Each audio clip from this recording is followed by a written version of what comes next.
Bismillahirrahmanirrahim. This is the topic on testing conventional applications. What we will see basically are the methods applicable for us to test conventional applications. What is basically conventional applications? It refers to any applications that perform some particular task. It can be anything on the web browser, or for accessing and viewing websites. So there are many other applications that we can say as conventional applications. With regard to this software testing fundamentals, okay, the very important thing to know is that what are the characteristics of testable software. Okay, so there are 7 principles here, for us to identify whether a software is testable or not. First of all, in terms of its operability. Second, observability, controllability, decomposability, simplicity, stability, and understandability. Okay, what are they? So what it means here by testability is referring to how easy a computer program can be tested. This is what is testability. So the software is testable if it portrays any of this or all of this, or some of this characteristics at least. For example, in terms of operability, how whether it operates cleanly or not. So the better it works, the more efficiently it can be tested. So if a system is designed and implemented with quality in mind, relatively less bugs will block the testing phase. Okay, so if it's operable, it's more easy to use, highly likely that the software is testable, highly testable. And then observability.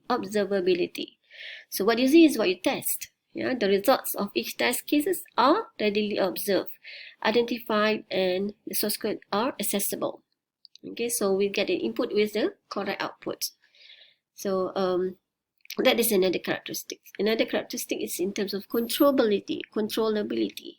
It is referring to the degree to which testing can be automated and optimized. And then the composability, in which testing can be targeted. Testing can be targeted, or testing can be decomposed into independent testing.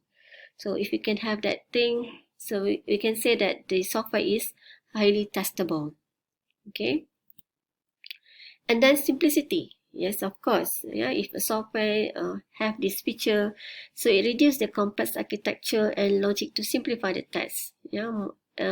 Basically, it's more easy to test a software that is not having such a complex architecture. And then in terms of stability, stability here refers to infrequent changes to software, and few changes are requested during testing. So when the software is stable in that sense, the more testable the software is. And then in terms of understandability, this is related to the design of the software. So the more information we have about the design, then the more easy we can test the software. So these are the 7 elements. If we wanted to consider a software as testable or not, it has to demonstrate at least some of these characteristics. Now, what is considered as a good test? So a good test has a high probability of finding an error. That's a good test. The more likely you can find an error, that is a good test. Because you can help, improving the codes, by finding errors early when you write the codes, not towards the end. And a good test is not redundant. It's not redundant. So every test should have a unique purpose. So that should be that the test should not be redundant in the sense that we do not want to put a double efforts or unnecessary efforts to perform software testing. So it should not be redundant. So we must know what is the purpose of the test. Are we expecting to only checking the control structure, or are we wanted to see in terms of the overall behavior or performance? So each of the testing activities to be conducted, there must be a specific reason for that. A good test should be best of breed. Okay, which means among similar tests, the one that has the highest likelihood of uncovering the whole class errors. Okay, so that is considered as a good test, best of breed. You can detect one big error is within one particular test. And then the good test would be neither too simple nor too complex. Yeah, this is another characteristic of the good test. If a test is too simple, maybe just one or two conditions checking, you might have missed, some other important checkings. So that is not really a good test. But even if it's too complex, why too complex is not a good test? Because it will, perhaps number one, it's not necessary. It will be too time consuming. And you put a lot of efforts there and incur a lot of costs. So that is not good. You may need to design the test that is necessary and important. For example. Okay, now when we look at the software testing, we can have two views. One is internal and external views, right? So any engineered product, any software, can be tested in any of two ways. Engineered product here we can say like a software. Software is an engineered product. So we can test a software in one of two ways. One is focusing on the function, focusing on the specified function that a product has been designed to perform. What is the expected functionality? So the test can be conducted to demonstrate whether the function is operational or not. Okay, and at the same time searching for errors in that particular function. So this is what we call as a black box testing. So it takes an external view. Okay, so we don't consider the internal working, we don't consider the algorithm, how they write the codes. Okay, but the concern is in terms of the functionality, in terms of the behavior, right, in terms of the operational of the software. So this is black box. That's why it's the so-called black box. We just want to see the outer, the external. And another view is what we call as the internal. So this one is concerned about the inner working of a product, inner working of the software. So the test can be conducted to ensure that all gears mesh, which means internal operations are performed according to the specifications and all internal components have been adequately exercised. So what this means is that we are looking at the internal operation, which means we are checking the inner working.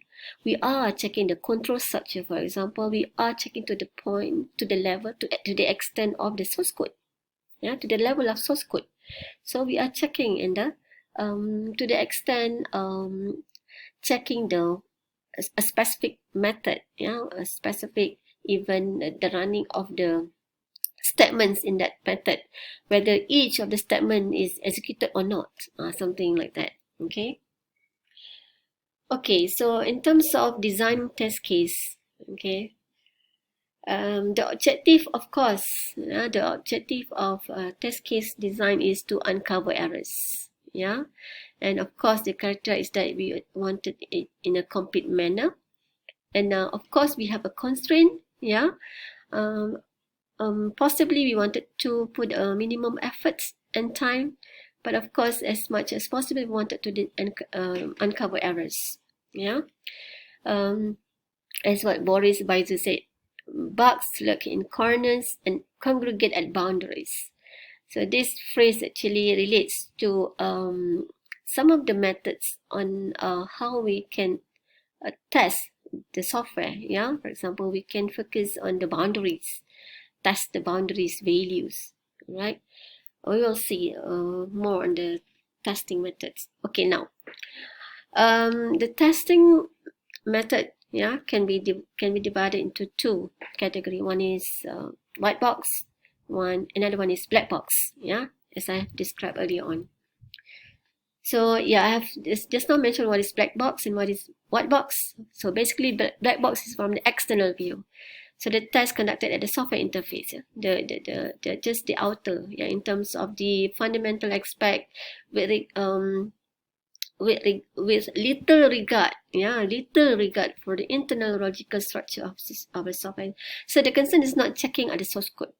The concern is checking at the outer level, yeah, at the working, the operational, the functional, yeah, how the software functional, whether it's functional as expected or not. But in terms of white box testing, this is complementing, yeah, complementing the black box testing, in which we want to have a close examination in terms of the procedure details, in terms of the logical paths, right, through the software, and how the collaborations between the components, and to the extent of the checking the conditions and the loops. Okay, so in that manner, we are actually looking at the source code level or the procedure of the programs. Okay, so the white box testing is also known as glass box testing, also known as structural testing. Okay, because glass box, because you are looking, for example, you are using a magnifier glass, yeah, to see more detail, the inner working of the software. So the goal is to ensure that all statements and conditions have been executed at least once. See, so that sounds how thorough the white box testing is, because you are expected to actually checking each condition, each individual path, yeah, in the program. So of course, when we wanted to have a white box testing to check the inner working of the program, yeah, we need to have a set of input to test each of the statements, each of the I would say whatever program statement uses, and then to observe what is the output. Okay, and why do we do white box testing? First of all, it guarantees that all independent paths, yeah, within a module or within a function have been exercised at least once. Okay, this is the expectation of white box testing. So the testing is up to the point of that it covers all independent paths. So you can imagine path here you will select on, yeah, we're referring to each of individual statements in a particular function or in a particular module, will be exercised, means it will be executed.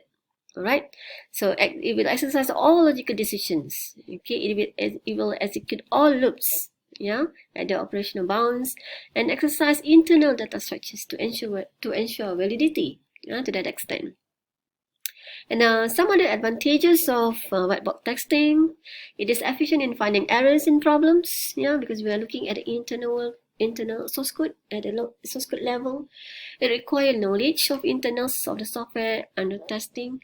Of course, that is a plus point, yeah, if you know.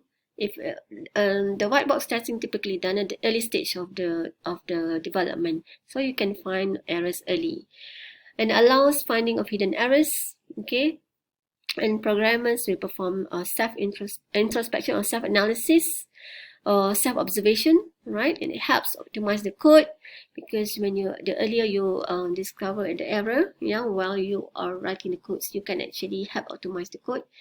And due to required internal knowledge of the software, maximum coverage is potentially can be obtained.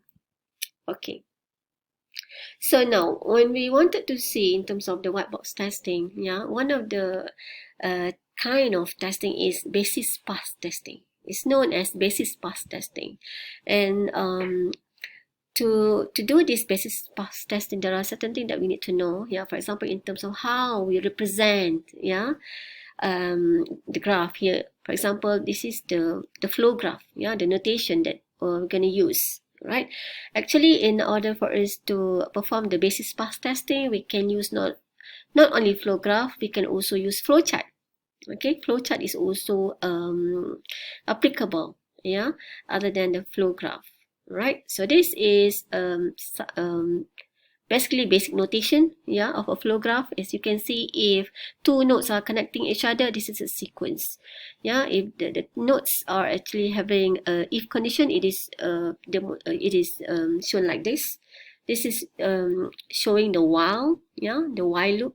This is the until, and then this is for the case, a switch case, yeah. So each circle represents one or more non-branching program design language or source code statement.